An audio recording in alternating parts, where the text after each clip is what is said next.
எத்திசையும் புகழ் மணக்க திசை டிவி. பேய்களுக்கு என்னென்ன வேண்டும்? பேய்களுக்கு விருந்தளித்தார் பேயாண்டி சிவசுடலை. சிவசுடலை அப்படியே விடியற் காலம் ஆகிவிட்டது. விடியற் காலம். குழந்தை என்னன்னா குவா குவாங்குது, கோழி கொக்கரகோ கோ கோங்குது, சேவல் கூவுதுடி. சேவல் இப்படியே கூவும். தம்பி சேவல் அப்படித்தானே கூவும். ஏக்கா உனக்கு ரெண்டு கேள்வி இன்னைக்கு, சரியா? சரி கேளு. நல்ல நாட்டு சேவல் எப்படி கூவும்? நாட்டு சேவல் கொக்கரகோ கொக்கரகோ.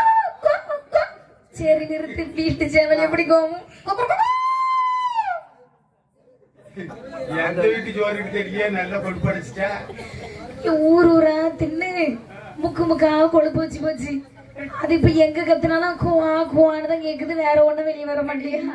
ஆமா ஆமா. அப்ப சேவல் கூற சத்தத்தை காதில் கேட்டால் மாயாண்டி சிவசுடலை. சிவசுடலை விடிந்து விட்டது போல அப்படி மீண்டும் குழந்தை ரூபம் எடுத்து அப்படி தொட்டிலில் ஒன்றும் அறியாத குழந்தை போல் நித்திரை செய்து கொண்டிருக்கின்றார். அப்படியே தூங்கி கொண்டிருந்தார். பாத்தீங்களா? பார்வதா தேவியானவள் நினைப்பாள், என்ன குழந்தை கிடைத்து கனநேரம் ஆகிவிட்டதே, குழந்தை இன்னும் அளவில்லை என்று நினைப்பாள் என்று மாயாண்டி சிவசுடலை ஒரு பசி எடுத்த குழந்தை போல் அழத் தொடங்கினார். பார்த்த பார்வதா தேவியானவள் ஓடோடி வந்து, ஆகா குழந்தை கிடைத்து கனநேரம் ஆகிவிட்டதல்லவா, குழந்தைக்கு பசி எடுத்திருக்கும் அல்லவா. அப்படி ஓடி வந்து தூக்குனா. பாத்தியலா? பாத்தியா தம்பி? பார்வதா தேவியானவளுக்கு அப்படி அதிர்ச்சி ஆயிட்டு. ஏந்தி முத்தமிடுகின்ற சமயம் அந்த பிள்ளை திருமேனி எல்லாம் மேனி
சமயம் பிள்ளை திருமேனி எல்லாம் பிணவாடை சவவாடை வீச கண்டான். ஆகா பார்த்தார். என்னம்மா? அதிர்ச்சி அடைந்து விட்டால் பார்வதா தேவியானவள். பார்வதா தேவியானவள், பகவானே என்னங்க? வாங்க கொஞ்சம் வாங்க. சொல்லுங்க. உங்க பிள்ளை மேல ஒரே பிணவாடை சவவாடை வீசுகின்றது. என்ன பார்வதி சொல்றா? அதனால நீங்க ஏன் எதற்கு நீங்களே கேளுங்கள். நானே கேட்கணுமா? என் அருமை மகனே மாயாண்டி சுடல. என்ன அப்பா? ரெண்டு குரல் கேக்கு. அப்படியா? சரி. டாடி என்ன கூப்பிட்டீங்களா? உன்னை யாரு கூப்பிட்டா? நான் தான் கூப்பிட்டேன் சொல்லி. தாங்கள் தானே என்ன அழைத்தீர்கள்? ஆமா ஆமா ஆமா. எதற்காக என்ன அழைத்தீர்கள்? அப்பா மாயாண்டி சுடலை. என்னப்பா? அம்மா உன் மேல ஒரு கம்ப்ளைண்ட் சொல்றா. என்ன கம்ப்ளைண்ட் சொல்றேன்? பிணவாடை சவவிடா வீசுகிறாம என்ன விஷயம்? அப்பா அப்பா நான் சிவனேனி தொட்டில தூங்கி கொண்டிருந்தேன். பத்தியலா? ஆமாப்பா. அங்க தில்லவன காட்டிலே ஒரு வாசம் என்னை கம் கம் வா வா என்று அழைத்தது. ஏன்னா சிவபெருமானுக்கும் தெரியும், சுடலைக்கும் தெரியும். தெரியும். ஆமா. எதற்காக சுடலை நாம் பிரவி செய்திருக்கின்றோம் என்று சிவபெருமானுக்கும் தெரியும். ஆனால் இனி சுடலையை பூலோகம் அனுப்ப வேண்டும் அல்லவா, அதற்காக தான் இந்த திருவிளையாடல். ஆமா. அப்ப பேய்களுக்கு விருந்தளித்தார் அல்லவா. இப்ப மீன் விற்கிறாங்க, மாலை போட்டிருப்பாங்க, ஆனா மீன் சாப்பிட மாட்டாங்க. கையில் அந்த மீன் வாடை இருக்கத்தான் கண்டிப்பாக இருக்கும். அப்ப பேய்களுக்கு விருந்தளித்தார். இது ஒரு மாயை. சுடலை பிணம் சாப்பிட்டாரா அப்படின்னு சொன்னா ஒரு மாய தோற்றத்தை உண்டு செய்கின்றார். சரி. ஏன்னா எதிரிகளுக்கு பயம் இருக்க வேண்டும்.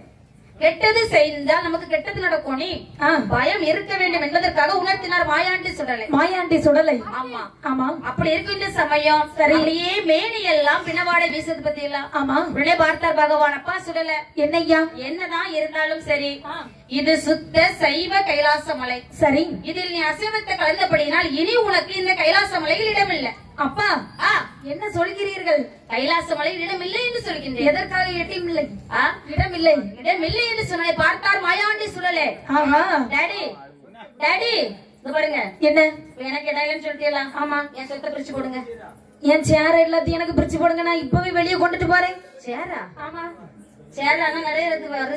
சேர் தான். இந்த சேர சொல்லல, எனக்கு சேர வேண்டிய சொத்து சுகத்தை பிரித்து தாருங்கள், இப்பொழுதே செல்கிறேன் வெளியே. சொத்து தானே வேணும், சொத்து தானே வேணும். நான் திருவோடு எனக்கு பாதி. அது மட்டும் ருத்ராட்சி மாலை அது இல்லாம என்னால இருக்க முடியாது. அது இல்லாம என்னால இருக்க முடியாது. காய் வெட்டி இந்த நேரம் பார்த்து கிளீன் பண்ண முடியுங்க. இருந்தது ஒரே ஒரு காய் வெட்டி, அதையும் கிழிச்சு போட்டு நீ எங்க போய் போட்டுக்க. நீ 150 ரூபா காஸ்ட்லியான காய் வெட்டி. ஆமா, காய் வெட்டி கொண்டா. இதான் என்னோட சொத்து. அப்படியா? வச்சுக்கிறியா?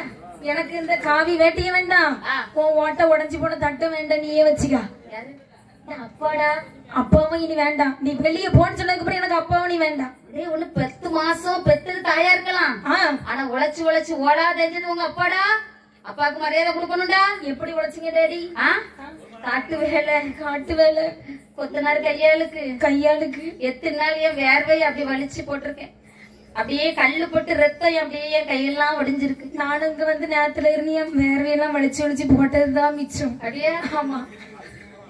காத்தியமா முடியல. காத்து வீச வரட்டான்னு கேட்காம வந்தா நல்லாதான் இருக்கும். ஆமா. சரி இங்க காத்து வீசு வந்த நாளைக்கு வீட்டுல போய் விளக்கமா தட்டிவோம். காத்து இருந்துக்காங்க. யாருக்கு? அவங்கவுங்க பொண்டாட்டி மாதிரி அடிச்சு வெளியே துரத்திடுவாங்க. அந்த பையனும் அக்குமாருக்கு கண்ணி பையனுவேன். அப்படியா?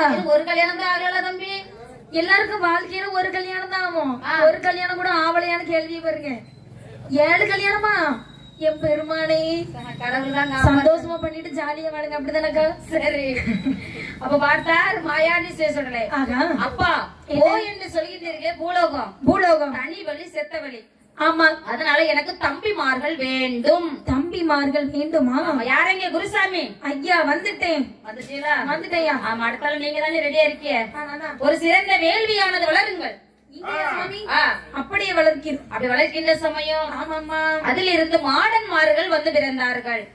சுடலை மாடனும் சுடலை முண்டனும் சுடலை மாடனும் சுடலை முண்டனும் சுட்ட வீரன் பல வேசகாரனும் சுட்ட வீரன் பல வீசகாரனும் அவன் தம்பி சுடலை முண்டனும் அவன் தம்பி சுடலை முண்டனும் அண்ணாவி சுடலை மாடனும் அண்ணாவி சுடலை மாடனும் பல்லவன் கட்டை ஏறும் பெருமாளும் பல்லவன் கட்டை ஏறும் பெருமாளும் சுடலை முண்டனும் சுடலை மாடனும் சுடலை முண்டனும் சுடலை மாடனும் கௌதலி மாடனும் குழி தோண்டி மாடனும் கௌதலி மாடன் குழி தோண்டி மாடனும் வந்துதித்தார்கள் சுடலை வேள்வியில் வந்துதித்தாரை சுடலையின் வேள்வியில்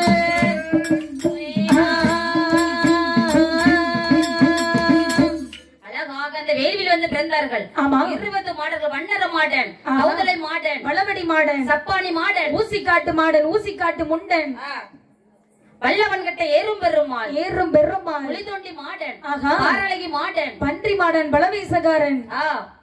இப்படி அழகாக 20 மாடன்மார்கள் வந்து பிறந்தார்கள். 20 மாடன்மார்கள். அப்படி வேள்வி குழியில நிக்கிறாங்க.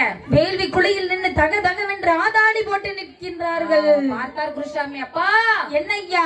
பரமனோட திருமகன் வெளியே வருவாய். பரமனோட திருமகனே வெளியிலே வருவாய். வெற்றி பெற்ற திருமகனே வெளியிலே வருவாய். வெற்றி பெற்ற திருமகனே வெளியிலே வருவாய். வருவாய் செல்வம் பெருக.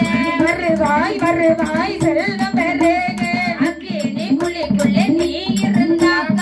அக்கினி குழிக்குள்ளே நீ இருந்தாக.